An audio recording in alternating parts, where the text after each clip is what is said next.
ਭਰੀਐ ਹੱਥ ਪੈਰ ਤਨ ਦੇ, ਪਾਣੀ ਧੋਤੈ ਉਤਰ ਸਖੇ। ਮੂਤ ਪਲੀਤੀ ਕੱਪੜ ਹੋਏ, ਦੇ ਸਾਬੂਨ ਲਈਐ ਉਹ ਧੋਏ। ਭਰੀਐ ਮਤ ਪਾਪਾਂ ਕੈ ਸੰਗ, ਉਹ ਧੋਪੈ ਨਾਵੈ ਕੈ ਰੰਗ। ਪੁੰਨੀ ਪਾਪੀ ਆਖਣ ਨਾਹੇ, ਕਰ ਕਰ ਕਰਨਾ ਲਿਖ ਲੈ ਜਾਹੁ। ਆਪੇ ਬੀਜ ਆਪੇ ਹੀ ਖਾਹੁ, ਨਾਨਕ ਹੁਕਮੀ ਆਵੋ ਜਾਹੁ।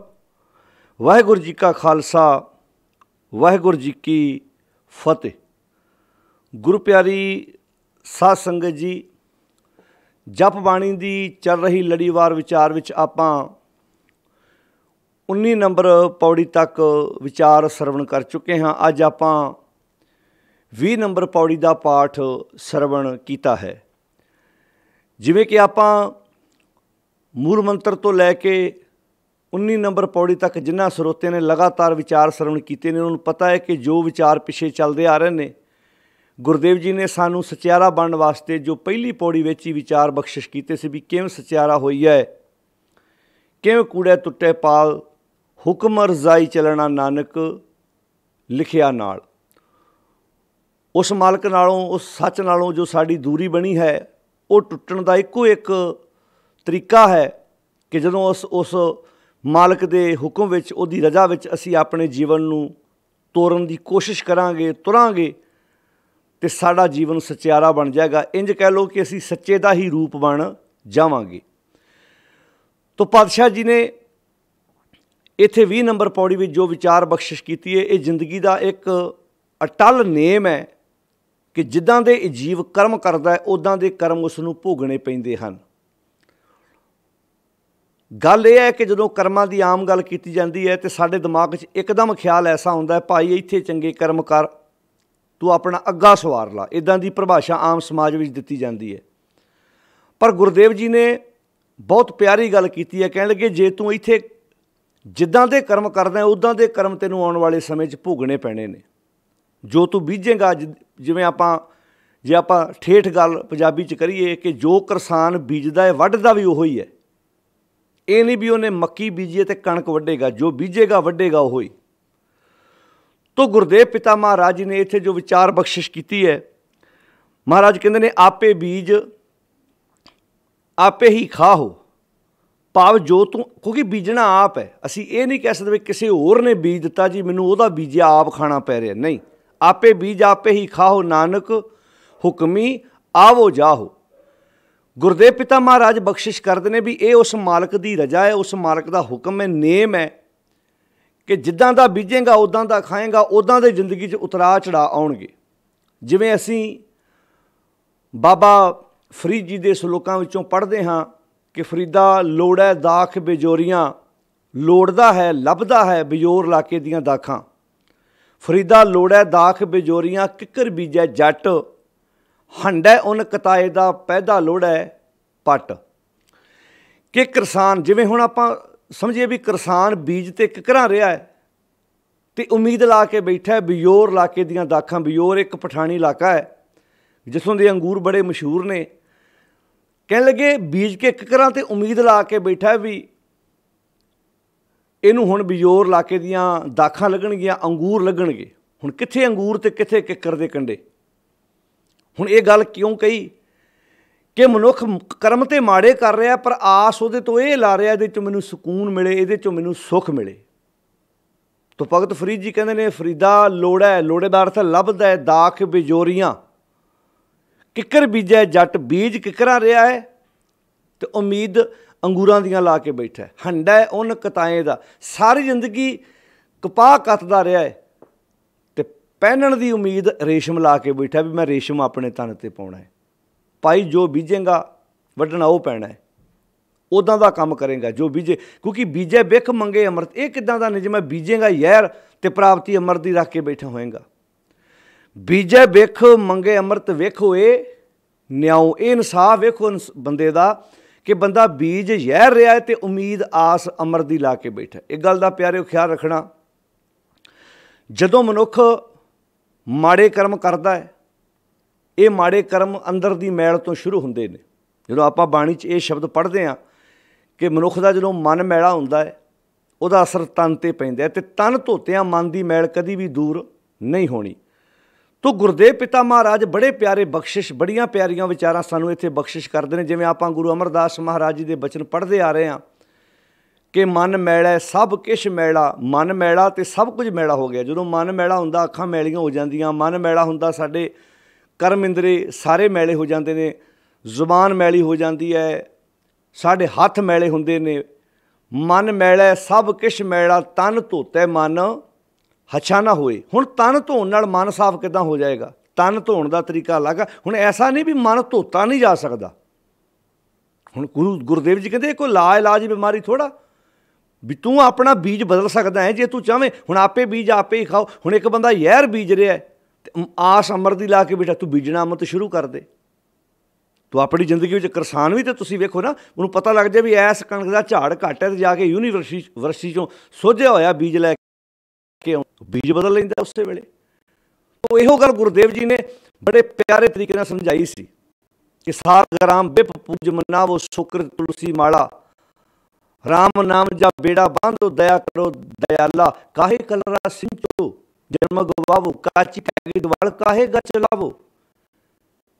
कहते भाई कलर की पैड़ी में पानी देने का की फायदा, काहे कलरा सिंचो जन्म गवाओ, ते अपनी जिंदगी गवा रहे। तू तरीका बदल है ना, गुरु के कोलों सोचा होया बीज लै ला, बीज बदल है। बीज केड़ा है? अमल कर धरती बीज शब्दों कर। तू गुरु के शब्द का बीज पा, अपने करैक्टर की, अपने किरदार की, अपने आचरण की धरती बना। एक गल का ख्याल रखना, जो आप कई बार वाही करते हैं, खेतीबाड़ी करते हैं, कुछ किसानों दी जमीनां ते अपनियां होंदियां ने, ते कुछ किसान कई बार दूजे कोलों ठेके ते भी लेंदे ने, 4 किले 10 किले 15 किले उहदे विच बीज पाउंदे ने। ये गल वक्री है कि जमीन किसी होर दी है, बीज कोई होर पा रहा। इदां हुंदा जो आपां किसान एक दूजे कोलों जमीन लैके ठेके ते वाहुंदा है। पर इत्थे प्यारे याद रखनी, इत्थे धरती भी अपनी है ते बीज भी आप पाउणा पैना है। ये जमीन ठेके ते नहीं दित्ती जा सकती, इत्थे बीज आप पाउणा पैना है। इत्थे धरती किहड़ी है? अमल कर। अमल मीन करैक्टर, आचरण, किरदार। जो असीं अपनी जिंदगी च काम करते हाँ, कहते करैक्टर की धरती बना। हुण धरती हर एक की अपनी अपनी है, किसी की धरती चंगी है तो किसी की धरती माड़ी है। अमल कर धरती ते महाराज बीज किहड़ा पई है? कहते बीज शब्दों कर, शब्द का बीज पा। हुण बीज साडे कोल शब्द का नहीं हैगा, बीज तो पाया सी गंद मन का जहर का बीज पा के बैठे असीं। ਉਹਦੇ ਤੋਂ ਉਮੀਦ ਅਸੀਂ ਲਾ ਕੇ ਬੈਠੇ ਸਾਨੂੰ ਅੰਮ੍ਰਿਤ ਵੇਲੇ ਸਾਡਾ ਜੀਵਨ ਜਿਹੜਾ ਖੁਸ਼ੀਆਂ ਨਾਲ ਭਰ ਜੇ। ਇਹ ਕਿੱਦਾਂ ਹੋ ਜਾਏਗਾ? महाराज कहते ने अमल कर धरती बीज शब्दों कर। हाँ यह तरीका दसिया कि सच की आप नित दे पानी, सच्चाई का पानी दे भाव। वो सच नाल जो जुड़ेगा तेरी जिंदगी च एक चमक आएगी, वो चमक पानी होएगी। सच की आप नित दे पानी। अच्छा फसल नूं ते पानी जिहड़ा वा कई बार एक बार दे दी हफ्ता लग जाता, 15 दिन बाद भी पानी देना पैंदा, पर इत्थे नित पानी देना पैना तैनूं। सच की आप नित दे पानी होए किसान ईमान जुमाइल है। तेरे अंदर ईमान पैदा होएगा, तेरे अंदर श्रद्धा की खेती उगेगी, भरोसे की, विश्वास की। होए किसान ईमान जमाइल है, फिर की होएगा महाराज? कि बिस्त दोजक मूड़े एम जानी। क्योंकि इस्लाम दे विच मन्निया गया है, जे कोई चंगे कर्म करदा उन्होंने बिस्त मिलता है, जो कोई माड़े करदा उन्होंने दोजक मिलता है। कहते इदां तैनूं बिस्त ते दोजक की डेफिनेशन पता लग जूगा कि बिस्त की है। जो तू सच नाल जुड़दा है वो बिस्त है, तो सच नालों टुट जाना है, वो जिंदगी दोजक नाल भर जाती है। यानी कि वो जिंदगी दोजक वाली है। किड्डा किड्डा प्यारा जीवन दस्सिया सानूं। जे असीं एक पेट्रोल पंप ते पैसे दे के तेल उस वेले पाउने, आपां इह तां नहीं किहा भी भाई तेल पा दो, पैसे अगले जन्म च ले लियो। हाँ ऐसा नहीं होंदा, पैसे दिते ने नाल तेल पवा लो। हाँ 2-4 दिन का आधार कर लो, पर देने पैने। ये थोड़ा कहांगे पैसे तुसीं भाई पैसे लै लो, जद्दा करो पैसे हुण लै लो, तेल अगले जन्म च पवा लियो। ऐसा कदी हुंदा? तुसीं किसी दुकान ते किसी काम किसी भी स्टोर ते जाने आ, उत्थे इधर पैसे देने नाल तुहानूं समान मिलदा है। इत्थे की हो रहा है? ਇੱਥੇ ਕਿਹਾ ਜਾ ਰਿਹਾ ਇੱਥੇ ਕਰਮ ਭਾਈ, ਇੱਥੇ ਆਪਣਾ ਅੱਗਾ ਸਵਾਰ ਲਓ, ਇੱਥੇ ਵਿਗਾੜੀ ਜਾਂਦੇ ਅਸੀਂ ਆਪਣਾ ਸਾਰਾ ਕੁਝ। ਜਦੋਂ ਧੀ ਸਹੁਰੇ ਘਰ ਜਾਂਦੀ ਹੈ ਉਹਨੂੰ ਇਹੋ ਸਿਖਾਇਆ ਜਾਂਦਾ, ਜਿਹੜੀ ਧੀ ਮਾਂ ਬਾਪ ਦੇ ਸਾਹਮਣੇ ਕੰਮ ਕਾਰ ਕਰਦੀ ਹੈ ਉਹਨੂੰ ਸਮਝ ਆ ਕਿ ਅਸੀਂ ਆਪਣੀ ਧੀ ਨੂੰ ਕੁਛ ਸਿਖਾਇਆ। ਜਿਹੜੀ ਮਾਂ ਬਾਪ ਦੇ ਸਾਹਮਣੇ ਕੰਮ ਨੂੰ ਹੱਥ ਲਾ ਕੇ ਰਾਜੀ ਨਹੀਂ ਹੈ ਤੇ ਸਹੁਰੇ ਘਰ ਕਿੱਦਾਂ ਵਸੇਗੀ? ਤੇ ਪੱਕੀ ਗੱਲ ਹੈ। ਤੇ ਗੁਰੂ ਜਿੱਦਾਂ ਮਾਂ ਬਾਪ ਆਪਣੀ ਧੀ ਨੂੰ ਕੁਛ ਸਿਖਾਉਂਦੇ ਨੇ, ਇੱਦਾਂ ਗੁਰੂ ਸਾਹਿਬ ਸਾਨੂੰ ਕੁਛ ਸਿਖਾਉਂਦੇ ਨੇ ਕਿ ਭਾਈ ਆਪਣੀ ਜ਼ਿੰਦਗੀ 'ਚ ਜਿਹੜਾ ਬੀਜ ਹੈ ਨਾ ਉਹ ਬਦਲ ਹੈ। ਕਿਹੜਾ ਬੀਜ? ਸੱਚਾਈ ਦਾ ਬੀਜ ਲਾਇਆ, ਸ਼ਬਦ ਦਾ ਬੀਜ ਲਾਇਆ। ਹੋਏ ਕਰਸਾਨ ਈਮਾਨ ਜਮਾਇਲਾ ਬਿਸਤ ਦੋਜ ਕਮੂੜੇ। ਇਹ ਕਿੰਨੀਆਂ ਉਦਾਹਰਨਾਂ ਗੁਰਦੇਵ ਨੇ ਸਮਝਾਈਆਂ ਦੇਖ ਸਾਨੂੰ। ਮਨ ਹਾਲੀ ਕਰਸਾਨੀ ਕਰਨੀ, ਸ਼ਮ ਪਾਣੀ ਤਨ ਖੇਤ ਨਾਮ ਬੀਜ ਸੰਤੋਖ ਸੁਹਾਗਾ, ਰੱਖ ਗਰੀਬੀ ਵੇਸ ਆਪੇ ਬੀਜ ਆਪੇ ਹੀ ਖਾਓ। ਉਹ ਭਾਈ ਜੋ ਤੂੰ ਬੀਜ ਰਿਹਾ ਉਹ ਤੈਨੂੰ ਖਾਣਾ ਪੈਣਾ ਹੈ, ਜੋ ਤੂੰ ਕਰਮ ਕਰ ਰਿਹਾ ਉਹਦੇ ਮੁਤਾਬਕ ਹੀ ਨਤੀਜਾ ਆਉਣਾ ਹੈ। ਜਿੱਦਾਂ ਦੀ ਸਟੂਡੈਂਟ ਪੜ੍ਹਾਈ ਕਰਦਾ ਉਹਦੇ ਮੁਤਾਬਕ ਹੀ ਰਿਜ਼ਲਟ ਆਉਂਦਾ ਹੈ। ਜਦੋਂ ਪੜ੍ਹਨ ਦਾ ਸਮਾਂ ਸਟੂਡੈਂਟ ਕਿਤਾਬ ਨੂੰ ਹੱਥ ਲਾ ਕੇ ਨਾ ਵੇਖੇ ਤੇ ਮੁੜ ਕੇ ਕਵੇ ਜੀ ਟੀਚਰ ਨੇ ਮੇਰੇ ਨਾਲ ਧੋਖਾ ਕੀਤਾ, ਇਹ ਕਿੱਦਾਂ ਹੋਏਗਾ? ਆਪੇ ਬੀਜ ਆਪੇ ਹੀ ਖਾਓ, ਨਾਨਕ ਹੁਕਮੀ ਆਵੋ ਜਾਓ। ਇਹ ਨਾਨਕ ਆਖ ਹੁਕਮੀ ਆਵੋ ਜਾਓ। ਉਹਦੇ ਹੁਕਮ, ਉਹਦੀ ਮਰਿਆਦਾ, ਉਹਦੇ ਨੇਮ ਦੇ ਮੁਤਾਬਕ ਹੀ ਆਵੋ ਜਾਓ ਦਾ ਅਰਥ ਕੀ ਹੈ? ਤੇਰਾ ਜੰਮਣ ਮਰਨਾ ਬਰਕਰਾਰ ਰਹੇਗਾ। ਮਾੜਾ ਬੀਜੇਗਾ ਮਰੇਗਾ, ਚੰਗਾ ਬੀਜੇਗਾ ਜਨਮ ਹੋਏਗਾ। ਇਹਨੂੰ ਕਹਿੰਦੇ ਆਖਾਂ ਜੀਵਾਂ ਵਿਸਰੈ ਮਾਓ। ਆਖੇਗਾ ਜੇ ਉਹਦੇ ਗੁਣਾਂ ਨੂੰ ਜ਼ਿੰਦਗੀ 'ਚ ਧਾਰਨ ਕਰੇਗਾ, ਜੇ ਸੱਚਾਈ ਮੁਤਾਬਕ ਜ਼ਿੰਦਗੀ ਬਤੀਤ ਕਰੇਗਾ ਤੇ ਤੈਨੂੰ ਆਤਮਿਕ ਜੀਵਨ ਮਿਲੇਗਾ। ਤੇ ਵਿਸਰੈ ਜੇ ਭੁੱਲ ਗਿਆ ਮਰ ਜਾਊਂ, ਤੂੰ ਆਤਮਿਕ ਤੌਰ 'ਤੇ ਮਰ ਜਾਏਗਾ। ਜਿਹਨੂੰ ਬਾਣੀ ਕਹਿੰਦੀ ਸੋ ਜੀਵਿਆ ਜਿਸ ਮਨ ਵਸਿਆ ਸੋਏ ਨਾਨਕ, ਅਵਰ ਨਾ ਜੀਵੈ ਕੋਏ। ਜਿਉਂਦਾ ਉਹ ਹੈ ਜਿਹਦੇ ਅੰਦਰ ਸੱਚ ਵਸਿਆ, ਗੁਰਦੇਵ ਦੀ ਬਾਣੀ ਕਹਿੰਦੀ ਹੈ। ਤਾਂ ਪਾਤਸ਼ਾਹ ਇੱਥੇ ਕਹਿੰਦੇ ਆਪੇ ਬੀਜ ਆਪੇ ਹੀ ਖਾਓ, ਨਾਨਕ ਹੁਕਮੀ ਆਵੋ ਜਾਓ। ਇਹ ਜਿਹੜਾ ਜੰਮਣ ਮਰਨ ਦੀ ਕਿਰਿਆ ਹੈ ਨਾ, ਇਹ ਅੰਦਰ ਦੀ ਮੈਲ ਕਰਕੇ ਹੈ। ਜਦੋਂ ਤੂੰ ਬੀਜ ਮਾੜਾ ਰਿਹਾ ਹੈ, ਅੰਦਰ ਮੈਲਾ ਹੈ। ਅੰਦਰ ਦੀ ਮੈਲ ਨਾਲ ਅੱਗੇ ਸਾਰਾ ਕੰਮ ਵੱਧਦਾ ਗਿਆ, ਜੰਮਣ ਮਰਨਾ ਬਰਕਰਾਰ ਹੋ ਗਿਆ। ਜਿਹਨੂੰ ਬਾਣੀ ਕਹਿੰਦੀ ਪਰ ਤਨ ਪਰਤੀ ਨਿੰਦਾ ਪਰ ਪਵਾਦ ਨਾ ਛੂਟੈ, ਆਵਾਗਮਨ ਹੋਤ ਹੈ ਫੁਨ ਫੁਨ ਇਹ ਪ੍ਰਸੰਗ ਨਾ ਟੁੱਟੈ। ਇਹ ਲੜੀ ਨਹੀਂ ਟੁੱਟ ਰਹੀ, ਜੰਮਣ ਮਰਨਾ ਬਰਕਰਾਰ ਹੈ। ਉਹ ਜਦੋਂ ਜੰਮਣ ਮਰਨ ਦੀ ਵੀ ਖੇਡ ਆਉਂਦੀ ਹੈ ਨਾ, ਸਾਨੂੰ ਇੰਝ ਲੱਗਦਾ ਵੀ ਜਦੋਂ ਬੰਦਾ ਮਰ ਗਿਆ ਅੱਗੇ ਜੰਮਣ ਮਰਨ 'ਚ ਪੈਣਾ। ਉਹ ਭਾਈ ਅੱਗੇ ਦੀ ਗੱਲ ਬਾਅਦ ਵਿੱਚ ਚਿੰਤਾ ਕਰਿਓ, ਪਹਿਲਾਂ ਇੱਥੇ ਦੀ ਕਰੋ। ਇੱਥੇ ਤਾਂ ਨਹੀਂ ਜੰਮਣ ਮਰਨ 'ਚ ਪਏ ਅਸੀਂ, ਇੱਥੇ ਤਾਂ ਨਹੀਂ ਅਸੀਂ ਪਸ਼ੂਆਂ ਵਾਲਾ ਜੀਵਨ ਜਿਉ ਰਹੇ। ਅਸੀਂ ਜਿਨ੍ਹਾਂ ਸਤਿਗੁਰ ਪੁਰਖ ਨਾ ਸੇਵੇ ਉਹ ਸ਼ਬਦ ਨਾ ਕੀਤੋ ਵਿਚਾਰ, ਉਹ ਮਾਨਸ ਜੂ ਨਾ ਆਖੀਨ ਪਸ਼ੂ ਢੋਰ ਗਵਾਰ। ਗੁਰੂ ਅਮਰਦਾਸ ਜੀ ਦੀ ਬਾਣੀ ਪੜ੍ਹ ਕੇ ਵੇਖ ਲਓ। ਤੋ ਗੱਲ ਫਿਰ ਸਮਝਿਓ, ਜਿਨ੍ਹਾਂ ਸਤਿਗੁਰ ਪੁਰਖ ਨਾ ਸੇਵਿਓ, ਜਿਨ੍ਹਾਂ ਨੇ ਆਪਣੇ ਸਤਿਗੁਰ ਪੁਰਖ ਨੂੰ ਯਾਦ ਨਹੀਂ ਕੀਤਾ, ਉਹਦੀ ਸਿੱਖਿਆ ਆਪਣੇ ਜੀਵਨ 'ਚ ਵਸਾਈ ਨਹੀਂ। ਸ਼ਬਦ ਨਾ ਕੀਤੋ ਵਿਚਾਰ, ਗੁਰੂ ਦੇ ਸ਼ਬਦ ਨੂੰ ਵਿਚਾਰਿਆ ਨਹੀਂ, ਭਾਵ ਗੁਰੂ ਦੇ ਸ਼ਬਦ ਮੁਤਾਬਕ ਜ਼ਿੰਦਗੀ ਨੂੰ ਢਾਲਿਆ ਨਹੀਂ। ਉਹ ਮਾਨਸ ਜੂ ਨਾ ਆਖੀਨ। ਹੁਣ ਮਤਾ ਕਹੋ ਵੀ ਉਹ ਮਨੁੱਖ ਨੇ, ਭਾਵੇਂ ਉਹਨਾਂ ਦੇ ਸਰੀਰ ਦੀ ਬਣਤਰ ਪੂਰੀ ਇਨਸਾਨ ਵਾਲੀ ਹੈ, ਉਹ ਪਸ਼ੂ ਨੇ ਢੋਰ ਨੇ। ਅੱਛਾ ਕੱਲ੍ਹ ਪਸ਼ੂ ਕਹਿ ਦਿੰਦੇ ਫਿਰ ਵੀ ਗੱਲ ਫੱਬਦੀ ਸੀ। ਪਸ਼ੂ ਤਾਂ ਫਿਰ ਵੀ ਦੁੱਧ ਦਿੰਦਾ। ਢੋਰ ਸ਼ਬਦ ਵਰਤਿਆ, ਢੋਰ ਦਾ ਅਰਥ ਹੁੰਦਾ ਮਰਿਆ ਹੋਇਆ ਪਸ਼ੂ। 50,000 60,000 70,000 ਦੀ ਮੱਝ ਲਿਆਂਦੀ ਹੋਵੇ, ਗਾਂ ਲਿਆਂਦੀ ਹੋਵੇ, ਜਦੋਂ ਮਰ ਜਾਂਦੀ ਹੈ ਨਾ, ਆਪਾਂ ਇਹ ਨਹੀਂ ਕਹਿੰਦੇ ਅੱਧੇ ਪੈਸੇ ਦੇ ਦਿਓ ਜੀ ਲੈ ਜਾਓ ਇਹਨੂੰ। ਉਹ ਤਾਂ ਵਿਆਹ ਜਾਣਾ ਹੋਵੇ ਨਾ ਕਿਤੇ, ਅਤੇ ਰਾਤ ਗਾਂ ਮੱਝ ਮਰ ਜਾਏ ਅਤੇ ਪਰਿਵਾਰ ਨੂੰ ਚਿੰਤਾ ਹੁੰਦੀ ਵੀ ਅਸੀਂ ਜਾਣਾ, ਮਗਰੋਂ ਇੱਥੇ ਇਹਨੂੰ ਸਾਂਭੇਗਾ ਕੌਣ? ਦਬ ਦਬ ਕੇ ਜਾ ਕੇ ਜਿਹੜਾ ਪਿੰਡਾਂ ਸ਼ਹਿਰਾਂ 'ਚ ਮੱਝਾਂ ਗਾਵਾਂ ਚੱਕਣ ਵਾਲੇ ਵੀ ਚੱਕ ਕੇ ਲੈ ਜਾ ਸਾਡੇ ਘਰੋਂ, ਪੈਸੇ ਦੇ ਗਿਆ ਤੁਹਾਨੂੰ, ਫਰੀ ਲੈ ਗਿਆ। ਮਰਿਆ ਹੋਇਆ ਪਸ਼ੂ। ਉਹ ਇਨਸਾਨ ਮਰੇ ਹੋਏ ਪਸ਼ੂ ਵਰਗਾ ਹੈ। ਕਿਹੜਾ ਮਹਾਰਾਜ? ਕਹਿੰਦੇ ਜਿਹਦੇ ਕੋਲ ਗੁਰੂ ਦੀ ਸਿੱਖਿਆ ਹੈ ਨਹੀਂ, ਜਿਹਦੀ ਸਰੀਰ ਦੀ ਬਣਤਰ ਤੇ ਇਨਸਾਨ ਵਾਲੀ ਹੈ, ਉਹ ਪਸ਼ੂ ਨੇ, ਢੋਰ ਨੇ, ਗਵਾਰ ਨੇ। ਗਵਾਰ, ਢੋਰ, ਪਸ਼ੂ, ਤਿੰਨ ਸ਼ਬਦ ਵਰਤੇ। ਪਸ਼ੂ ਵੀ ਕਹਿਤਾ, ਢੋਰ ਵੀ ਕਹਿਤਾ, ਮਰਿਆ ਹੋਇਆ ਪਸ਼ੂ। ਢੋਰ ਦਾ ਅਰਥ ਹੈ ਮਰਿਆ ਹੋਇਆ ਪਸ਼ੂ। ਤਾਂ ਪਾਤਸ਼ਾਹ ਕਹਿੰਦੇ ਆਪੇ ਬੀਜ ਆਪੇ ਹੀ ਖਾਓ, ਨਾਨਕ ਹੁਕਮੀ ਆਵੋ ਜਾਓ। ਹੁਕਮੀ ਆਵੋ ਜਾਓ ਦਾ ਅਰਥ ਕੀ ਹੈ? ਉਹਦੇ ਹੁਕਮ, ਉਹਦੇ ਬਣਾਏ ਹੋਏ ਨਿਯਮ ਮੁਤਾਬਕ, ਉਹਦੀ ਮਰਿਆਦਾ ਮੁਤਾਬਕ ਇਹ ਆਉਣਾ ਜਾਣਾ ਬਰਕਰਾਰ ਹੈ। ਅਤੇ ਇਹ ਆਉਣਾ ਜਾਣਾ ਕਿਸੇ ਹੋਰ ਨੇ ਨਹੀਂ ਕੀਤਾ, ਤੂੰ ਤੇਰੇ ਆਪਣੇ ਬੀਜ ਨੇ ਕੀਤਾ। ਜਿੱਦਾਂ ਦਾ ਤੂੰ ਬੀਜਿਆ ਉਹਦੇ ਮੁਤਾਬਕ ਜੰਮਣ ਮਰਨ ਤੁਰਿਆ ਆ ਰਿਹਾ। ਹੁਣ ਪਰ ਘਬਰਾ ਨਾ, ਮਹਾਰਾਜ ਕੀ ਕਰੀਏ ਜੇ ਜੰਮਣ ਮਰਨ ਦੀ ਲੜੀ ਟੁੱਟ ਨਹੀਂ ਰਹੀ ਤਾਂ ਮੈਂ ਕੀ ਕਰਾਂ? ਇਹ ਮੇਰੀ ਮਨ ਨੂੰ ਜਿਹੜੀ ਮੈਲ ਲੱਗੀ ਲੈ ਸਕਦੀ? ਕਹਿੰਦੇ ਹਾਂ ਲੈ ਸਕਦੀ ਹੈ। ਮਨ ਦੀ ਮੈਲ ਲਾਉਣ ਲਈ ਗੁਰਦੇਵ ਨੂੰ ਬਹੁਤ ਪਿਆਰੀਆਂ ਉਦਾਹਰਨਾਂ ਦੇਣੀਆਂ ਪਈਆਂ। ਉਦਾਹਰਨ ਦਿੱਤੀ, ਕਹਿੰਦੇ ਭਰੀਏ ਹੱਥ ਪੈਰ ਤਨ ਦੇ ਪਾਣੀ ਧੋਤਾ ਉਤਰ ਸਕੇ। ਹੁਣ ਇਹ ਗੁਰਮਤ ਨਹੀਂ ਹੈ, ਇਹ ਦੁਨਿਆਵੀ ਪੱਖ ਹੈ। ਹਰ ਇੱਕ ਨੂੰ ਪਤਾ ਵੀ ਜਦੋਂ ਹੱਥ ਨੂੰ, ਸਾਡੇ ਸਰੀਰ ਨੂੰ ਮਿੱਟੀ ਘੱਟਾ ਲੱਗ ਜਾਂਦਾ, ਅਸੀਂ ਕਾਹਦੇ ਨਾਲ ਉਤਾਰਦੇ ਹਾਂ? ਕੁਦਰਤੀ ਗੱਲ ਹੈ, ਪਾਣੀ ਨਾਲ। ਕਿਸਾਨ ਖੇਤਾਂ 'ਚ ਕੰਮ ਕਰਦਾ ਹੈ, ਤਨ ਨੂੰ ਮਿੱਟੀ ਘੱਟਾ ਲੱਗ ਜਾਂਦਾ, ਪਾਣੀ ਨਾਲ ਉਹ ਆਪਣਾ ਇਸ਼ਨਾਨ ਕਰਦਾ, ਤਨ ਦੀ ਸਾਰੀ ਮਿੱਟੀ ਘੱਟਾ ਜਿਹੜਾ ਖੇ ਹੈ ਉਹ ਉਤਰ ਜਾਂਦੀ ਹੈ। ਇਹ ਹੁਣ ਦੁਨਿਆਵੀ ਉਦਾਹਰਨ ਹੈ ਸਮਝਾਉਣ ਵਾਸਤੇ ਵੀ ਇੱਦਾਂ ਹੋ ਸਕਦਾ ਹੈ। ਜੇ ਤਨ ਨੂੰ ਲੱਗੀ ਹੋਈ ਮੈਲ ਪਾਣੀ ਉਤਾਰ ਸਕਦਾ ਹੈ ਤੇ ਅੱਗੇ ਜਾ ਕੇ ਗੁਰਦੇਵ ਨੇ ਕਹਿਣਾ ਘਬਰਾ ਨਾ, ਮਨ ਨੂੰ ਲੱਗੀ ਹੋਈ ਮੈਲ ਵੀ ਉਤਰੇਗੀ, ਪਰ ਚੇਤਾ ਰੱਖੀ ਪਾਣੀ ਨਾਲ ਨਹੀਂ। ਲੱਥੇਗੀ ਮਨ ਦੀ ਮੈਲ ਪਰ ਪਾਣੀ ਨਾਲ ਨਹੀਂ, ਸਿਰਫ ਪਾਣੀ ਤਨ ਦੀ ਮੈਲ ਉਤਾਰ ਸਕਦਾ ਹੈ। ਭਰੀਏ ਹੱਥ ਪੈਰ ਤਨ ਦੇ ਪਾਣੀ ਧੋਤਾ ਉਤਰ ਸਖੇ। ਹੁਣ ਇੱਥੇ ਸ਼ਬਦ ਵਰਤੇ ਭਰੀਏ ਹੱਥ ਪੈਰ ਤਨ ਦੇ। ਤਨ ਤੇ ਦੇ ਦੋਵੇਂ ਸ਼ਬਦ ਸਰੀਰ ਵਾਸਤੇ ਵਰਤੇ ਗਏ ਨੇ। ਪਾਣੀ ਧੋਤੇ ਉਤਰ ਸਖੇ, ਕਹਿੰਦੇ ਮੂਤ ਪਲੀਤੀ ਕੱਪੜ ਹੋਏ।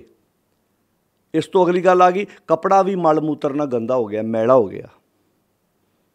ਉੱਥੇ ਇਕੱਲਾ ਪਾਣੀ ਕੰਮ ਨਹੀਂ ਕਰਦਾ, ਦੇ ਸਾਬੂਨ ਲਈਏ ਉਹ ਧੋਏ। ਹੁਣ ਆਪਾਂ ਕਈ ਵਾਰੀ ਘਰਾਂ 'ਚ ਛੋਟੇ ਬੱਚੇ ਹੁੰਦੇ ਨੇ, ਉਹ ਆਪਣੇ ਸਰੀਰ ਦੀ ਕਿਰਿਆ ਬੈੱਡ ਸ਼ੀਟ 'ਤੇ ਕਰ ਦਿੰਦੇ। ਘਰਾਂ 'ਚ ਕਈ ਮਰੀਜ਼ ਐਸੇ ਹੁੰਦੇ ਨੇ ਜਿਨ੍ਹਾਂ ਦੀ ਸਰੀਰ ਦੀ ਕਿਰਿਆ ਉਹਨਾਂ ਨੂੰ ਬੈੱਡ 'ਤੇ ਕਰਾਉਣੀ ਪੈਂਦੀ ਹੈ, ਬੈੱਡ ਸ਼ੀਟ ਚੇਂਜ ਕਰਨੀ ਪੈਂਦੀ ਹੈ, ਗੰਦੀ ਹੋ ਜਾਂਦੀ ਹੈ, ਕੱਪੜਾ ਮਲ ਮੂਤਰ ਨਾਲ ਗੰਦਾ ਹੋ ਜਾਂਦਾ ਹੈ। ਉੱਥੇ ਇਕੱਲਾ ਪਾਣੀ ਕੰਮ ਨਹੀਂ ਕਰੇਗਾ, ਉੱਥੇ ਨਾਲ ਸਾਬਣ ਚਾਹੀਦਾ। ਦੇ ਸਾਬੂਨ ਲਈਏ ਉਹ ਧੋਏ। ਹੁਣ ਇਹ ਗੁਰਮਤ ਨਹੀਂ ਹੈ, ਇਹ ਦੁਨਿਆਵੀ ਉਦਾਹਰਨ ਹੈ ਆਮ ਬੰਦੇ ਨੂੰ ਸਮਝਾਉਣ ਵਾਸਤੇ। ਇੱਦਾਂ ਗੁਰਦੇਵ ਪਿਤਾ ਮਹਾਰਾਜ ਨੇ ਜਦੋਂ ਸਾਨੂੰ ਗੁਰਮਤ ਸਮਝਾਈ ਹੈ ਨਾ, ਬਹੁਤ ਦੁਨਿਆਵੀ ਉਦਾਹਰਨਾਂ ਦੇ ਕੇ ਸਮਝਾਇਆ ਤਾਂ ਕਿ ਗੱਲ ਸਾਨੂੰ ਸਮਝ ਵਿੱਚ ਪੈ ਜਾਏ। ਇਹਦਾ ਅਰਥ ਗੁਰੂ ਸਾਹਿਬ ਬਹੁਤ ਕਾਬਲ ਟੀਚਰ ਸਨ, ਜਿਹੜੇ ਆਮ ਸਟੂਡੈਂਟ ਨੂੰ ਵੀ ਗੱਲ ਸਮਝਾ ਜਾਂਦੇ ਸੀ ਵੀ ਗੱਲ ਇੱਦਾਂ ਹੈ। ਖੇਤਾਂ 'ਚ ਕੰਮ ਕਰਨ ਵਾਲੇ ਨੂੰ ਵੀ ਸਮਝਾਤਾ, ਕਿਉਂਕਿ ਖੇਤਾਂ 'ਚ ਕੰਮ ਕਰਨ ਵਾਲੇ ਦਾ ਆਪਣਾ ਪੱਧਰ ਹੈ, ਜੋਗੀ ਦਾ ਆਪਣਾ ਪੱਧਰ ਹੈ, ਬ੍ਰਾਹਮਣ ਦਾ ਆਪਣਾ ਪੱਧਰ ਹੈ, ਰਾਜੇ ਦਾ ਆਪਣਾ ਪੱਧਰ ਹੈ। ਹਰ ਇੱਕ ਨੂੰ ਉਹਦੇ ਮਾਨਸਿਕ ਪੱਧਰ ਮੁਤਾਬਕ ਗੁਰਦੇਵ ਜੀ ਨੇ ਗੱਲ ਸਮਝਾਈ ਹੈ। ਬਾਸ਼ਰਤ ਅਸੀਂ ਆਪਣੇ ਗੁਰੂ ਦੀ ਗੱਲ ਨੂੰ ਸੁਣਨਾ ਸਮਝਣਾ ਚਾਹੀਏ ਤਾਂ, ਪਰ ਅਸੀਂ ਤੁਰੇ ਹੀ ਨਹੀਂ ਇਸ ਬੰਨੇ। ਤਾਂ ਪਾਤਸ਼ਾਹ ਇੱਥੇ ਗੱਲ ਸਮਝਾਉਂਦੇ ਨੇ, ਭਰੀਏ ਹੱਥ ਪੈਰ ਤਨ ਦੇ ਪਾਣੀ ਧੋਤੇ ਉਤਰ ਸਖੇ, ਮੂਤ ਪਲੀਤੀ ਕੱਪੜ ਹੋਏ, ਦੇ ਸਾਬੂਨ ਲਈਏ ਉਹ ਧੋਏ। ਇੱਕ ਗੱਲ ਦਾ ਖਿਆਲ ਰੱਖਣਾ, ਵੇਖੋ ਜਿੱਥੋਂ ਤੱਕ ਦੇਹ ਦੀ ਗੱਲ ਸੀ, ਤਨ ਦੀ ਗੱਲ ਸੀ, ਕੱਪੜੇ ਦੀ ਗੱਲ ਸੀ, ਉਹ ਪਾਣੀ ਨਾਲ ਸਾਬੁਨ ਨਾਲ ਸਾਫ਼ ਹੋ ਗਿਆ। ਜੇ ਮਨ ਨੂੰ ਲੱਗੀ ਹੋਈ ਮੈਲ ਵੀ ਪਾਣੀ ਨਾਲ ਲੈਂਦੀ ਹੁੰਦੀ ਤੇ ਗੁਰਦੇਵ ਜੀ ਨੂੰ ਇੱਥੇ 20 ਨੰਬਰ ਪੌੜੀ 'ਚ ਲਿਖਣ 'ਚ ਕੀ ਅਰਜ਼ ਸੀ ਭਲਾ? ਆ ਜਿਹੜੇ ਡੇਰੇਦਾਰ ਜਿੱਦ ਕਰਦੇ ਜੀ ਸਾਡੇ ਸਰੋਵਰ 'ਚ ਆਣ ਕੇ ਇਸ਼ਨਾਨ ਕਰੋ ਜੀ, ਇੱਥੇ ਤੁਹਾਡੇ ਪਾਪਾਂ ਦੀ ਮੈਲ ਲੈ ਜਾਏਗੀ, ਫਿਰ ਗੁਰਦੇਵ ਜੀ ਨੂੰ ਆਹ ਲਿਖਣ ਦੀ ਕੀ ਲੋੜ ਪੈ ਗਈ? ਇਹ 20 ਨੰਬਰ ਪੌੜੀ ਹੈ, ਕੋਈ ਬਹੁਤ ਅੱਗੇ ਨਹੀਂ ਆਪਾਂ ਚਲੇ ਗਏ। ਗੁਰੂ ਗ੍ਰੰਥ ਸਾਹਿਬ ਦੇ ਆਰੰਭ ਦੇ ਵਿੱਚ ਹੀ ਆਪਾਂ ਜੇ ਗੱਲ ਕਰੀਏ ਤੇ ਚਲੋ, ਜੇ ਤੁਸੀਂ ਕਹੋਗੇ ਬਹੁਤ ਅੱਗੇ, ਇਹ ਤਾਂ ਮਤਲਬ ਗੁਰੂ ਸਾਹਿਬ ਨੇ ਬੇਸਿਕ ਗੱਲਾਂ ਕਰਤੀਆਂ ਜਿਹੜੀਆਂ ਗੱਲਾਂ ਹੁਣ ਤੁਸੀਂ ਜਿਵੇਂ ਆਪਾਂ ਜਪ ਬਾਣੀ ਦੀ ਪਹਿਲੀ ਪੌੜੀ 'ਚ ਪੜ੍ਹ ਆਏ ਵੀ ਸੋਚੈ ਸੋਚ ਨਾ ਹੋਵੇ ਜੇ ਸੋਚੀ ਲੱਖ ਵਾਰ। ਜਪ ਬਾਣੀ ਦੀ ਪਹਿਲੀ ਤੁਕ ਵਿੱਚ ਇੰਜ ਕਹਿ ਲਈਏ ਵੀ ਗੁਰੂ ਗ੍ਰੰਥ ਸਾਹਿਬ ਦੀ ਪ੍ਰਥਮ ਬਾਣੀ, ਪਹਿਲੀ ਬਾਣੀ ਤੇ ਪਹਿਲੀ ਬਾਣੀ ਦੀ ਪਹਿਲੀ ਪੌੜੀ ਤੇ ਪਹਿਲੀ ਪੌੜੀ ਦੀ ਪਹਿਲੀ ਤੁਕ ਵਿੱਚ ਉਸ ਕਰਮ ਕਾਂਡ ਦਾ ਜ਼ਿਕਰ ਕੀਤਾ ਜਿਹੜਾ ਸਭ ਤੋਂ ਵੱਧ ਕਰਮ ਕਾਂਡ ਇਸ ਸੰਸਾਰ ਵਿੱਚ, ਇੰਜ ਦੇਸ਼ ਵਿੱਚ ਸਭ ਤੋਂ ਵੱਧ ਸਾਡੇ ਕੋਲੋਂ ਕਰਵਾਇਆ ਜਾ ਰਿਹਾ ਸੀ। ਕਿਹੜਾ? ਤਨ ਧੋ ਜੀ। ਇਹਦੇ ਨਾਲ ਤੁਸੀਂ ਸੋਚੇ ਹੋ ਜਾਓਗੇ, ਤਨ ਧੋਤਿਆਂ ਤਨ ਦੀ ਮੈਲ ਲੈ ਸਕਦੀ ਹੈ, ਇਹ 'ਚ ਕੋਈ ਸ਼ੱਕ ਨਹੀਂ। ਲੈ ਸਕਦੀ ਹੈ ਜੀ, ਜਿੰਨੀ ਵਾਰ ਤਨ ਧੋਗੇ ਉਹਨਾਂ ਤੁਹਾਡਾ ਤਨ ਸਾਫ਼ ਹੋਏਗਾ, ਪਰ ਤਨ ਧੋਣ ਨਾਲ ਮਨ ਸਾਫ਼ ਕਿੱਦਾਂ ਹੋ ਜਾਏਗਾ? ਤਾਂ ਇੱਥੇ ਗੁਰਦੇਵ ਜੀ ਨੇ ਬਹੁਤ ਪਿਆਰੀ ਗੱਲ ਕਹੀ, ਭਰੀਏ ਹੱਥ ਪੈਰ ਤਨ ਦੇ ਪਾਣੀ ਧੋਤਾ ਉਤਰ ਸਖੇ, ਮੂਤ ਪਲੀਤੀ ਕੱਪੜ ਹੋਏ, ਦੇ ਸਾਬੂਨ ਲਈਏ ਉਹ ਧੋਏ। ਅੱਗੇ ਕਹਤਾ ਭਰੀਏ ਮਤ ਪਾਪਾਂ ਕੈ ਸੰਗ। ਹੁਣ ਮੱਤ ਭਰ ਗਈ ਕਾਹਦੇ ਨਾਲ? ਪਾਪਾਂ ਨਾਲ। ਪਾਪ ਦੀ ਡੈਫੀਨੇਸ਼ਨ ਆਪਾਂ ਪਿੱਛੇ ਕਲੀਅਰ ਕਰ ਚੁੱਕੇ ਹਾਂ। ਪਾਪ ਮੀਨਿੰਗ ਮਾੜੀ ਸੋਚ। ਮਾੜੀ ਸੋਚ ਨਾਲ ਮੱਤ ਮਲੀਨ ਹੋ ਗਈ, ਜਿੱਦਾਂ ਦਾ ਸੋਚਿਆ ਉੱਦਾਂ ਦੀ ਮੱਤ ਮੈਲੀ ਹੋ ਗਈ। ਜਿਵੇਂ ਗੁਰਦੇਵ ਨੇ ਬਾਣੀ 'ਚ ਬਹੁਤ ਪਿਆਰੇ ਸ਼ਬਦ ਇਸ ਪ੍ਰਥਾਏ ਵਰਤੇ ਨੇ। ਜਦੋਂ ਅਸੀਂ ਭਗਤ ਰਵਿਦਾਸ ਜੀ ਦੀ ਬਾਣੀ ਪੜ੍ਹਦੇ ਹਾਂ ਤਾਂ ਭਗਤ ਰਵਿਦਾਸ ਜੀ ਕਹਿੰਦੇ ਨੇ, ਕੂਪ ਭਰਿਓ ਜੈਸੇ ਦਾਦਰਾ, ਜਿਵੇਂ ਖੂਹ ਭਰਿਆ ਡੱਡੂਆਂ ਦਾ। ਹੁਣ ਇੱਥੇ ਡੱਡੂਆਂ ਨੂੰ ਥੋੜ੍ਹਾ ਸਮਝਾ ਰਿਹਾ, ਗੱਲ ਸਮਝਾ ਰਹੇ ਨੇ ਬੰਦੇ ਨੂੰ ਕਿ ਆਹ ਵੇਖ, ਕੂਪ ਭਰਿਓ ਜੈਸੇ ਦਾਦਰਾ, ਕਛ ਦੇਸ਼ ਵਿਦੇਸ਼ ਨਾ ਬੂਝ। ਹੁਣ ਖੂਹ ਭਰੇ ਡੱਡੂਆਂ ਨੂੰ, ਜਿਹੜਾ ਇਹਦਾ ਖੂਹ ਭਰਿਆ ਡੱਡੂਆਂ ਦਾ, ਉਹਨਾਂ ਨੂੰ ਥੋੜ੍ਹਾ ਪਤਾ ਵੀ ਇਸ ਖੂਹ ਤੋਂ ਬਿਨਾਂ ਵੀ ਕੋਈ ਦੁਨੀਆ ਹੈ। ਉਹਨਾਂ ਵਾਸਤੇ ਤਾਂ ਖੂਹ ਹੀ ਸਭ ਕੁਝ ਹੈ, ਖੂਹ ਦਾ ਪਾਣੀ ਸਭ ਤੋਂ ਵੱਡੀ ਚੀਜ਼ ਹੈ। ਐਸੇ ਮੇਰਾ ਮਨ ਵਿਖਿਆ ਵਿਮੋਹਿਆ, ਗੱਲ ਆਪਣੇ ਮਨ ਦੀ ਕੀਤੀ, ਉਦਾਹਰਨ ਖੂਹ ਦੇ ਡੱਡੂਆਂ ਦੀ ਦਿੱਤੀ ਵੀ ਖੂਹ ਵਿੱਚ ਜਿਵੇਂ ਡੱਡੂ ਨੇ। ਹੁਣ ਖੂਹ ਵਿੱਚ ਡੱਡੂ ਰਹਿਣ ਵਾਲੇ ਨੂੰ ਕੋਈ ਸਮੁੰਦਰ ਦਾ ਡੱਡੂ ਆਣ ਕੇ ਕਵੇ ਵੀ ਆਹ ਤੈਨੂੰ ਮੈਂ ਸਮੁੰਦਰ ਵਿਖਾ ਕੇ ਲਿਆਵਾਂ, ਅਤੇ ਖੂਹ ਦਾ ਡੱਡੂ ਕਵੇਗਾ ਕਿੱਡਾ ਕੁ ਵੱਡਾ ਸਮੁੰਦਰ ਹੈ? ਉਹ ਕਹਿੰਦਾ ਬਹੁਤ ਵੱਡਾ। ਕਹਿੰਦਾ ਫਿਰ ਵੀ ਅੰਦਾਜ਼ਾ ਤਾਂ ਦੱਸ। ਆਂਦਾ ਅੰਦਾਜ਼ਾ ਲਾਇਆ ਨਹੀਂ ਜਾ ਸਕਦਾ, ਫਿਰ ਵੀ ਬਹੁਤ ਵੱਡਾ। ਹੁਣ ਖੂਹ ਦਾ ਡੱਡੂ ਛਾਲ ਮਾਰ ਕੇ ਦੱਸੇ ਜੀ ਇੰਨਾ ਵੱਡਾ। ਕਹਿੰਦਾ ਇੱਦਾਂ ਛਾਲਾਂ ਮਾਰਦਾ ਮਾਰਦਾ ਨਾ ਤੇਰੇ ਪ੍ਰਾਣ ਚਲੇ ਜਾਣੇ ਆ, ਪਰ ਤੇਰੇ ਕੋਲੋਂ ਸਮੁੰਦਰ ਦਾ ਪਰਲਾ ਬੰਨਾ ਨਹੀਂ ਲੱਭਣਾ, ਤੂੰ ਲੱਭ ਨਹੀਂ ਸਕਦਾ, ਬਹੁਤ ਵੱਡਾ ਸਮੁੰਦਰ ਹੈ। ਹੁਣ ਖੂਹ ਦੇ ਡੱਡੂ ਨੇ ਖੂਹ ਹੀ ਵੇਖਿਆ ਨਾ ਅਜੇ ਤੱਕ। ਹੁਣ ਜਿਸ ਬੰਦੇ ਨੇ ਵਕਾਰ ਭੋਗਿਆ, ਜਿਸ ਬੰਦੇ ਨੇ ਮਾੜੇ ਕੰਮ ਕੀਤੇ ਆ, ਉਹਦੇ ਮੁਤਾਬਕ ਤਾਂ ਉਸ ਤੋਂ ਬਾਅਦ ਦੁਨੀਆ ਹੈ ਹੀ ਨਹੀਂ ਆ। ਜਿਸ ਬੰਦੇ ਨੇ ਸਾਰੀ ਜ਼ਿੰਦਗੀ ਜੂਆ ਖੇਡਿਆ, ਨਸ਼ੇ ਕੀਤੇ ਨੇ, ਤਸਕਰੀਆਂ ਕੀਤੀਆਂ ਨੇ, ਜਿਹਨੇ ਵਕਾਰ ਭੋਗੇ ਨੇ, ਉਹ ਤਾਂ ਖੂਹ ਦਾ ਡੱਡੂ ਹੈ। ਉਹਦੇ ਵਾਸਤੇ ਤਾਂ ਉਸ ਤੋਂ ਅੱਗੇ ਦੁਨੀਆ ਹੈ ਹੀ ਨਹੀਂ, ਖਤਮ ਹੈ। ਪਰ ਜਿਸ ਬੰਦੇ ਨੇ ਇੱਦਾਂ ਵਿਸ਼ਾਲ ਤਾਰੀ ਲਾਈ ਹੈ ਸਮੁੰਦਰ 'ਚ, ਇਹ ਸਾਗਰ ਹੈ ਨਾ, ਤਾਂ ਹੀ ਗੁਰਦੇਵ ਜੀ ਨੇ ਆਖਿਆ ਸੀ ਨਾ, ਜਦੋਂ ਤੂੰ ਗੁਰੂ ਸਾਗਰ 'ਚ ਚੁੱਭੀ ਮਾਰੇਗਾ, ਇੱਥੇ ਜ਼ਿੰਦਗੀ ਜਿਉਣ ਦਾ ਤਰੀਕਾ ਆਏਗਾ ਤੈਨੂੰ। ਕੂਪ ਭਰਿਓ ਜੈਸੇ ਦਾਦਰਾ, ਕਛ ਦੇਸ਼ ਵਿਦੇਸ਼ ਨਾ ਬੂਝ। ਐਸੇ ਮੇਰਾ ਮਨ, ਆਹ ਗੁਰਮਤਿ ਹੈ। ਪਹਿਲੀ ਉਦਾਹਰਨ ਹੈ ਆਹ ਗੁਰਮਤਿ। ਐਸੇ ਮੇਰਾ ਮਨ ਕਿੱਦਾਂ? ਜਿਵੇਂ ਖੂਹ ਡੱਡੂਆਂ ਨਾਲ ਭਰਿਆ, ਇੱਦਾਂ ਮੇਰਾ ਮਨ। ਹੁਣ ਡੱਡੂ ਲਫ਼ਜ਼ ਕਿਉਂ ਵਰਤਿਆ? ਕਿਉਂਕਿ ਜਿਹੜਾ ਮੇਂਢਕ ਹੁੰਦਾ ਨਾ, ਉਹ ਰਹਿੰਦਾ ਉਹਦੇ ਕਮਲ ਫੁੱਲ ਦੇ ਪੈਰਾਂ 'ਚ, ਪਰ ਖਾਂਦਾ ਜਾਲਾ ਵਾ। ਇਹ ਮਾਰੂ ਰਾਗ 'ਚ ਵੀ ਗੁਰਦੇਵ ਨੇ ਬਾਣੀ 'ਚ ਆਖਿਆ, ਦਾਦਰ ਤੂੰ ਕਵੇ ਨਾ ਜਾਣ ਸਰੇ, ਭਗਸ ਸਬਾਲ ਬਸਸ ਨਿਰਮਲ ਜਲ ਅੰਮ੍ਰਿਤ ਨਾ ਲਕਸਰੇ। ਤੂੰ ਗੁਰਦੇਵ ਨੇ ਇੱਦਾਂ ਦੀਆਂ ਉਦਾਹਰਨਾਂ ਦੇ ਕੇ ਸਮਝਾਇਆ ਮਨ ਮੇਂਢਕ ਨੂੰ। ਐਬ ਤਨ ਚੁੱਕੜੋ, ਇਹ ਮਨ ਮੀਂਢਕੋ। ਐਬਾਂ ਦਾ ਚਿੱਕੜ ਹੈ, ਇਹ ਮਨ ਡੱਡੂ ਹੈ। ਇਹਦੇ ਵਾਸਤੇ ਇਹ ਤੋਂ ਵੱਧ ਅੱਗੇ ਦੁਨੀਆ ਹੈ ਹੀ ਨਹੀਂ, ਦੁਨੀਆ ਤੇ ਖਤਮ ਹੈ ਇਹਦੇ ਮੁਤਾਬਕ।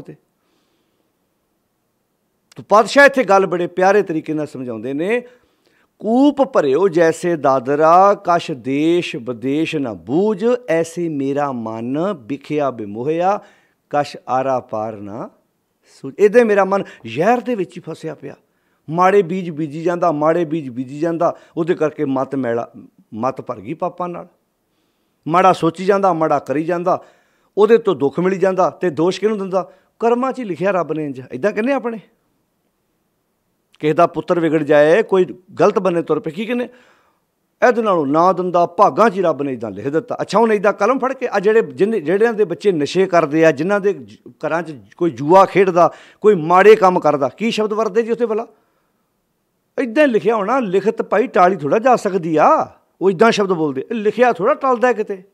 ਇੱਥੇ ਇੱਦਾਂ ਉਹ ਇਹ ਸੋਚਦੇ ਵੀ ਇੱਦਾਂ ਰੱਬ ਕਲਮ ਫੜ ਕੇ ਨਾ ਇੱਦਾਂ ਲਿਖ ਰਿਹਾ ਸੀ ਵੀ ਤੂੰ ਇੰਨੀਆਂ ਪੁੜੀਆਂ ਸਮੈਕ ਦੀਆਂ ਪੀਣੀਆਂ ਨੇ, ਤੂੰ ਇੰਨੀਆਂ ਬੋਤਲਾਂ ਸ਼ਰਾਬ ਦੀਆਂ ਪੀਣੀਆਂ ਨੇ, ਤੂੰ ਇੰਨਾ ਜੂਏ 'ਚ ਪੈਸਾ ਖ਼ਤਮ ਕਰਨਾ ਹੈ। ਇੱਦਾਂ ਫਿਰ ਤਾਂ ਬੰਦਾ ਬਰੀ ਹੈ ਵਿੱਚੋਂ। ਇਹਦੇ ਕਿਉਂ ਨਹੀਂ ਮੰਨਦੇ ਵੀ ਅਸੀਂ ਜ਼ਿੰਮੇਵਾਰ ਖੁਦ ਹਾਂ, ਸਾਡੀ ਆਪਣੀ ਗਲਤੀ ਹੈ। ਗੁਰਦੇਵ ਪਿਤਾ ਮਹਾਰਾਜ ਇੱਥੇ ਕਹਿੰਦੇ ਨੇ, ਭਰੀਏ ਮਤ ਪਾਪਾਂ ਕੇ ਸੰਗ। ਉੱਥੇ ਕਹਿੰਦੇ ਮਲਣ ਭਈ ਮਤ ਮਾਧਵਾ, ਮੈਲੀ ਹੋ ਗਈ ਮਤ ਮਾਧਵਾ। ਮਲਣ ਭਈ ਮਤ ਮਾਧਵਾ, ਤੇਰੀ ਗਤ ਲਖੀ ਨਾ ਜਾਏ। ਪੁਰਾਣੇ ਸਮੇਂ 'ਚ ਲਾਂਟਣਾ ਹੁੰਦੀਆਂ ਸੀ ਨਾ, ਜਦੋਂ ਸ਼ਾਮਾਂ ਪੈਣੀਆਂ ਅਤੇ ਮਾਂ ਨੇ ਕਹਿਣਾ, ਕਈਆਂ ਬਜ਼ੁਰਗਾਂ ਨੂੰ ਤਾਂ ਉਹਨਾਂ ਲਾਂਟਣਾ ਵੇਖੀਆਂ, ਪਰ ਆਮ ਬੱਚੇ ਨੂੰ ਸਮਝਾਉਣਾ ਪੈਣਾ। ਸ਼ਾਮਾਂ ਪੈਣੀਆਂ ਅਤੇ ਮਾਂ ਨੇ ਕਹਿਣਾ, ਪੁੱਤ ਕੱਪੜਾ ਲੈ ਕੇ ਨਾ ਲਾਂਟਣ ਦੀ ਚਿਮਣੀ ਸਾਫ਼ ਕਰ ਦੇ। ਉਹ ਕਾਹਦੇ ਲਈ? ਵੀ ਜੇ ਉਹਦਾ ਸੀਸਾ ਸਾਫ਼ ਨਾ ਹੋਇਆ ਤਾਂ ਅੰਦਰ ਜਿਹੜੀ ਜੋਤ ਜਗਦੀ, ਉਹਦਾ ਚਾਨਣ ਬਾਹਰ ਨਹੀਂ ਆਉਣਾ। ਆਪਾਂ ਜਦੋਂ ਗੱਡੀ ਚਲਾਉਂਦੇ ਆ ਮੱਛਰ ਵੱਜਦਾ, ਸੀਸਾ ਖਰਾਬ ਹੋ ਜਾਂਦਾ। ਕਈ ਵਾਰੀ ਆਪਾਂ ਉਹਦਾ ਗਲਾਸ, ਉਹਦਾ ਸੀਸਾ ਸਾਫ਼ ਨਹੀਂ ਕਰਦੇ। ਪੈਟਰੋਲ ਪੰਪਾਂ ਤੁਸੀਂ ਵੇਖਿਆ ਨਾਲ ਤੇਲ ਪਾਉਂਦੇ ਆ, ਉਹਨਾਂ ਨੇ ਨਾਲ ਆਪਣੇ ਵਰਕਰ ਰੱਖੇ ਹੁੰਦੇ ਨੇ ਸੁਵਿਧਾ ਦੇਣ ਵਾਸਤੇ, ਤਾਂ ਕਿ ਲੋਕਾਂ ਦਾ ਧਿਆਨ ਖਿੱਚਣ ਲਈ। ਉਹ ਨਾਲ ਮਿੰਟੋ ਮਿੰਟ ਆਣ ਕੇ ਤੁਹਾਡਾ ਫਰੰਟ ਸੀਸਾ ਆਣ ਕੇ ਸਾਫ਼ ਕਰਨ ਲੱਗ ਪੈਂਦੇ। ਕਾਹਦੇ ਲਈ? ਕਿ ਡਰਾਈਵਰ ਨੂੰ ਗੱਡੀ ਚਲਾਉਣ 'ਚ ਦਿੱਕਤ ਨਾ। ਤੁਸੀਂ ਜਦੋਂ ਚਸ਼ਮਾ ਲਾਉਂਦੇ ਆ, ਆਪਾਂ ਵੇਖਿਆ ਅਜਾ ਸਾਫ਼ ਕਿਉਂ ਲਾਉਂਦੇ ਆ? ਵੀ ਜਿਹਦਾ ਸੀਸਾ ਗੰਦਾ ਹੋਇਆ ਤਾਂ ਮੈਨੂੰ ਦੇਖਣ 'ਚ ਪ੍ਰੋਬਲਮ ਆਏਗੀ। ਇੱਦਾਂ ਹੀ ਮਤ ਦਾ ਸੀਸਾ ਗੰਦਾ ਹੋ ਗਿਆ, ਮਨ ਕਾਲਾ ਹੋ ਗਿਆ। ਇਹਨੂੰ ਕਹਿੰਦੇ ਨੇ, ਇਸ ਮਨ ਕੋ ਜਨਮ ਜਨਮ ਕੀ ਮਲ ਲਾਗੀ, ਕਾਲਾ ਹੁਆ स्या। मरण पई मत माधवा, भरीए मत पापां कै संग। हुण पाप लैके, हुण जिहड़ी जे तेरी मत मैली होई है, ये पाप लैके कौन आया? तेरे विचों पैदा होए ने। हुण फिर डर महाराज की करिए? ये धुपने नहीं आ। कहते जे तन की मिट्टी पानी ना धुप सकती है, जे तन नूं लगी मिट्टी पानी ला सकता, जे बैड सीट कोई कपड़ा मल मूत्र ना गंदा होया पानी साबण नाल धुप सकता, तो घबराउणा क्यों आ? तेरे मत की मैल भी लै सकती है। वो धुप है नामै कै रंग, वो धुपेगी नाम दे रंग नाल। हुण इत्थे लिख दिंदे जां ते महाराज भी फलाणे सरोवर च चुब्भी मारी, उत्थे इन्ने चुब्भे मारी, संगल नूं फड़ के इदां इहदा इशनान करी, ते जाण लग्या कैनी भर के लै जी घर छट्टा दई, तेरा घर वधिया हो जाना। लिख दिंदे महाराज। फितराज की सी? अज जो प्रचार को गल सुणाउंदा बाणी दी दलील दे के भी भाई नातियां मुक्ति नहीं मिलनी, नातियां तेरी कोई बीमारी ठीक नहीं होनी। किद्दां समझांगे असीं? कदों सानूं समझ आएगी भी किद्दां सानूं इमोशनल ब्लैकमेल किया जा रहा है? जो जिहड़ा असली विश्वास सी, वो की सी? बाणी दी विचार ते। आ ਜਿਹੜੇ ਇਹ ਕਹਿੰਦੇ ਸੀ ਨਾ ਇੱਥੇ ਨਾਤਿਆਂ ਆ ਠੀਕ ਹੋ ਜਾਣਾ, ਅਸਲ ਦੇ ਵਿੱਚ ਉਹ ਗੁਰਮਤਿ ਤੋਂ ਉਲਟ ਨੇ, ਉਹ ਗੁਰੂ ਦੇ ਦੋਖੀ ਨੇ, ਉਹ ਗੁਰੂ ਦੇ ਸ਼ਰੀਕ ਬਣ ਬੈਂਦੇ। ਅਸਲ 'ਚ ਇਹਨਾਂ ਲੋਕਾਂ ਨੇ ਗੁਰੂ ਤੋਂ ਵਿਸ਼ਵਾਸ ਉਠਾਇਆ ਆਮ ਬੰਦੇ ਦਾ। ਕਿਉਂ? ਉਹਨਾਂ ਨੇ ਗੱਲ ਬੜੀ ਵੱਡੀ ਕਹਿਤੀ, ਉਂਝ ਹੋਇਆ ਨਹੀਂ, ਅਗਲਾ ਦੂਰ ਚਲਾ ਗਿਆ। ਜੇ ਗੱਲ ਪਹਿਲਾਂ ਹੀ ਸਹੀ ਕਹਿੰਦੇ ਵੀ ਭਾਈ ਪਾਣੀ ਸਿਰਫ ਤਨ ਦੀ ਮੈਲ ਉਤਾਰ ਸਕਦਾ ਹੈ, मन की मैल उतारन में पानी च कोई ताकत नहीं। बाणी च लिख दिता महाराज ने, बाणी पढ़ी कोई नहीं, वो पाठ करा छड्डे असीं। उत्थे लिख दिता पानी चित ना धोपई। हुण आ कई घरां च ग्रंथी प्रचारक भी सुन रहे होने ने, आ जिहड़ियां तुकां बोल रहे बाणी च लिखियां ने, मैं कोलों नहीं कह रहा भी पानी चित ना धोपई। पानी चित की मैल नहीं ला सकता। मुख पीते तिख जाए सिर्फ तुहाडी प्यास बुझा सकता है। वो प्यास बुझा सकता है, कपड़े की मैल लै सकता है, तन की मैल लै सकता, पर पानी च मन की मैल लाउण की ताकत नहीं है। गुरु ग्रंथ साहिब च लिख दिंदे महाराजां ते, जां फिर लै जांदी। सालां बद्धी बंदे उत्थे बहण वाले भी चोरियां बेईमानियां उदां ही करी जांदे ने। कलर केरी छपड़ी ते कौआ मल मल नहाए वाली गल ते उदां ही तुरी आ रही है। तो गुरदेव महाराज इत्थे कहंदे ने भरीए मत पापां कै संग, पाप चित रखना माड़ी सोच। भरीए मत पापां कै संग। ते जिहड़ी मत पापां नाल भर जांदी है ना, उहनूं फिर भगती इबादत थोड़ा चंगी लगदी है, वो बीज थोड़ा बदलना चाहुंदा है। उत्थे फिर गुरदेव ने भगत कबीर ने कहता कबीर पापी भगत ना पावई। भगत मीन भगती इबादत गुण चंगियाई। माड़ी सोच वाले नूं गुण चंगियाई इबादत चंगी नहीं लगती। कबीर पापी भगत ना भावई, हर पूजा ना सुहाए। उन्होंने हरी की पूजा सुख देने वाली थोड़ा लगती है। माखी चंदन पर हर है, जिवें मक्खी नूं चंदन नहीं चंगा लगता। जहें बेगंध तह जाए, जिथे गंदगी है उत्थे जाके उन्हें बहना है। जहें बेगंध तह जाए, जिथे गंदगी होएगी गंदगी के ढेर ते जाके बैठेगी। तो इत्थे कहता घबरा ना, जे तन की मैल पानी ला सकता, जे कपड़ा मल मूत्र ना गंदा होया उत्थे साबण के सुमेल नाल पानी के सुमेल नाल कपड़ा साफ हो सकता, दोबारा पाउण जोगा हो। हुण कपड़ा हुंदा ना, एक बार जो बैड सीट गंदी होगी अपना विछाउण दिल ना करता, पर जो धुप के साफ हो जाए फिर आप कहने ना हुण विछाउण लायक है। चादर वही सी ना, वो कपड़ा जिहड़ा इदां कालरां तो गंदा हो गया, कफ गंदे हो गए, ऐ परां ला के सुट्टिया, समैल आ रही सी पसीने की, सारी दिहाड़ी पा छड्डिया सी। पाउण जी ना करता, पर जो ही धुपदा है मशीन च, जो हत्थां नाल साफ करीदा वो पाउण लायक हो जाता ना। जे कपड़ा दोबारा पाउण लायक हो गया, जे जिहड़ा तन मिट्टी नाल भरिया सी वो तन साफ सुथरा हो गया, वेखण नूं जी नहीं सी करदा, है जो इशनान किया वधिया तन बन गया, कपड़ा मल मूत्र नाल गंदा होया सी वो साफ हो गया, तो बंदिया तू क्यों नहीं साफ हो सकदा? घबरा ना, इन्ना भी निराशावादी ना हो, इन्ना भी नैगेटिव ना सोच, पॉजिटिव सोच। जिवें आप पिछे उदाहरण दे भी भया मनूर कंचन फिर होवे, जे गुर मिले तनेहा। जे सड़िया होया मनूर लोहा सोना बन सकता, भावें वो बन नहीं सकता। गल ये समझाई भी जिहड़ा मनूर लोहा सड़िया होया लोहा ना, उन्होंने पारस सोना बनाउण दी ताकत नहीं रखता, पर इत्थे मनूर लोहा सड़ चुके लोहे नूं भी गुरु पारस नाल सुहा के वेख, ये तो सोने तो भी अगे दीयां गल्लां होणगीਆਂ। तो किन्ने प्यारे शब्द वरते, पर यह मत पापां के संग ओ धुप है नामै के रंग। अगे कहते पुन्नी पापी आखन, ये पुन ते पाप कहण मात्र ही थोड़ा है भी, ये कोई तमाशा थोड़ा, कहानी थोड़ी भी ये पुन पाप हैगे ने। पुन पाप बस वखरी गल, साढ़े लोगों ने पुन पाप की डेफिनेशन अपनी बना ली। साढ़े लोगों ने पुन पाप की डेफिनेशन बना ली भी इधरों ठगियां मार लो, जिवें आप पिछे पौड़ियां पढ़ आए हैं भी रात चोरी कर लो, सवेरे उठ के दान कर दो, बड़ा पुन्नी बंदा बई, इदां कहणगे। लंगर लाउंदा साल 'च 2 वार, मलक भागो भी लाउंदा सी। ये भाई ये बंदा हर साल 2 अखंड पाठ, तुसीं वेखो ना बड़े बड़े मंत्री शंतरी लीडर पाठ कराउंदे ने जाके उत्थे, इदां अरदासां कराउंदे, महीना महीना सेवा भी करदे कई उत्थे। तेरे कर्मां 'चों वेखिया जाना है। नाले लीडर नूं इस करके नहीं चुनिया जाता भी तू किते जाके थालियां बर्तन मांजने, लीडर नूं इस करके चुनिया जाता कि जिस वोटर ने तेन वोट पाई है उस इलाके नूं जाके सहूलतां दे। तू किते सेवा कर रहा हो, तेरे पिछे किसान फाह लैके मर जाए, उन्होंने किसी ने पुछया ना हो जिन्हें तेन, जिहदी एक वोट ने तेनों लीडर बनाया, तेरी सेवा किस अर्थ रह गई बई? उस सेवा का मीनिंग की रह गया? तू अपने इलाके वेख, जिस वास्ते तेनों किसी ने आगू चुनिया है। पुन्नी पापी आखन, पुन पाप कहण मात्र थोड़ा, कोई कहानी थोड़ा है।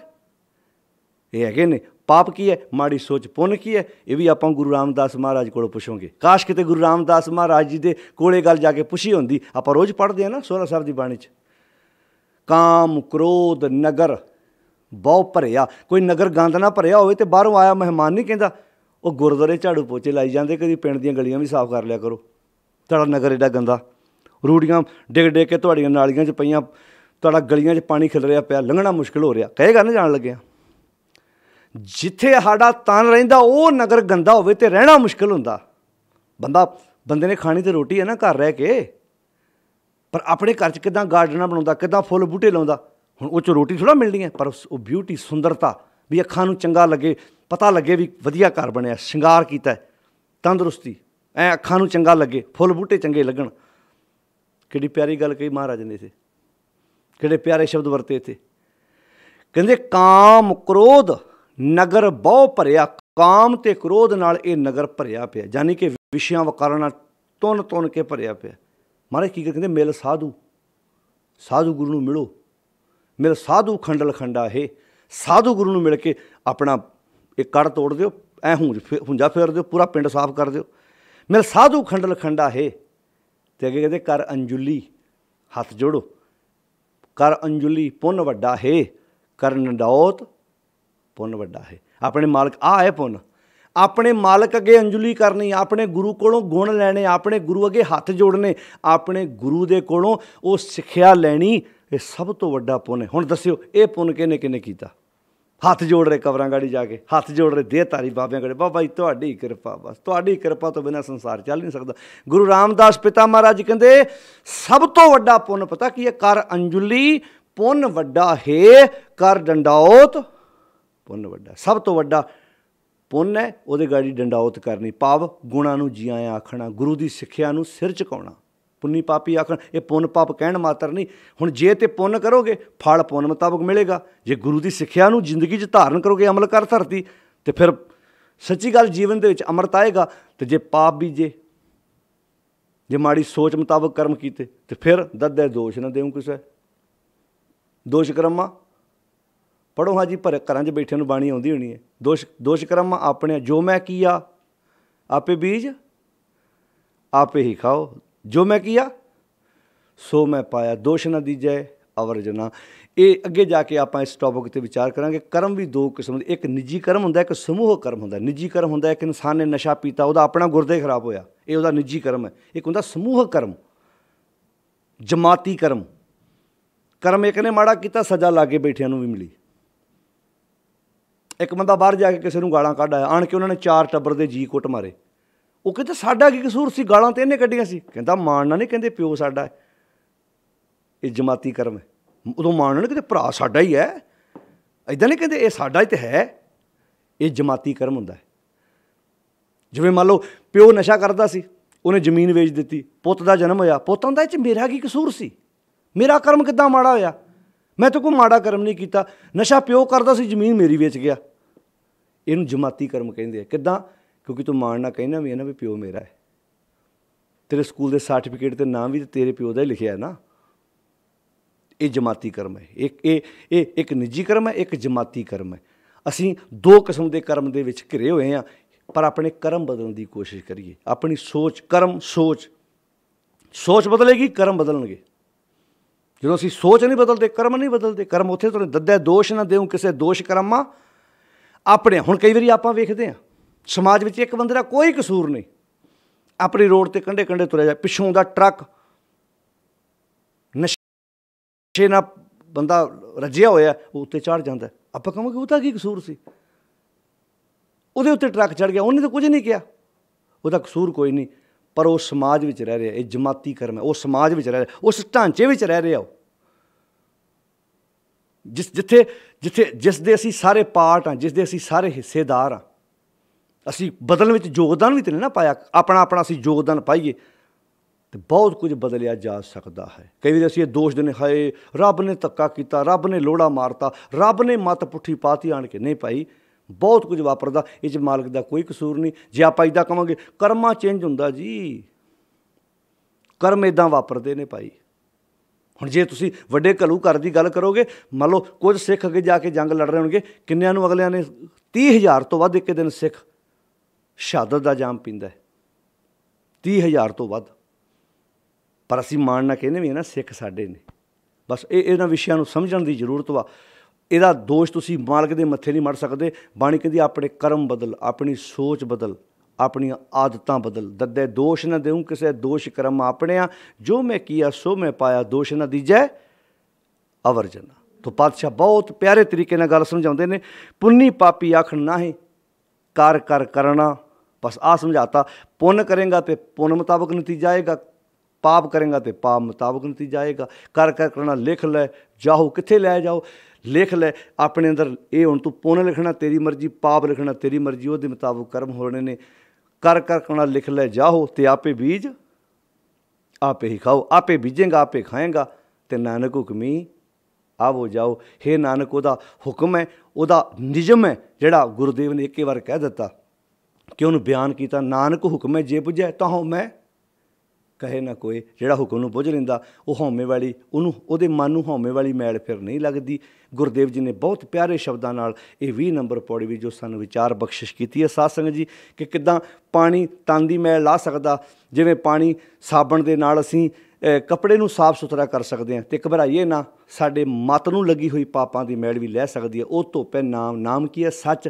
सच नाल जदों प्यार करांगे, सच्चाई जीवन च आएगी, तो फिर साडी जिंदगी चों माड़े ख्यालों की मैल जिहड़ी अपने आप उतरनी शुरू हो जाएगी। गुरु साहिब बख्शिश करन, असीं इदां कल्ली कल्ली पौड़ी नूं समझदे जाइए, विचारदे जाइए, रोज़ पाठ करदे नाल अर्थ भाव भी समझिए, ताकि असीं अपनी सोच मुताबिक अपने कर्म बना सकीए। सोच चंगी रखीए तो कर्म भी साडे चंगे बनणगे, चंगे कर्म बनणगे, चंगी आदतां लैके जीवन बतीत करांगे। सारिआं दा धन्नवाद जो तुसीं रोज़ाना गुरु साहिब की बाणी नूं लड़ीवार सरवण कर रहे हो। आओ रल मिल के आपां गुरु साहिब की सिੱਖਿਆਵਾਂ ਨੂੰ अपनी जिंदगी का आधार बनाने का यतन करिए। अज आपां 20 नंबर पौड़ी की विचार सांझी की है साध संगत जी। आओ गुरु साहिब के इन्हां उच्चे सुच्चे ख्यालों को अपनी जिंदगी के विच परोण का यतन करिए। जिवें माली एक धागा लैके विच हार परो दिंदा है, फुल कल्ले कल्ले ला के, इदां अपनी जिंदगी को खूबसूरत गुलदस्ता बनाइए ताकि जिंदगी साडी वधिया बने। सारिआं दा धन्नवाद। वाहिगुरू जी का खालसा, वाहिगुरू जी की फतेह।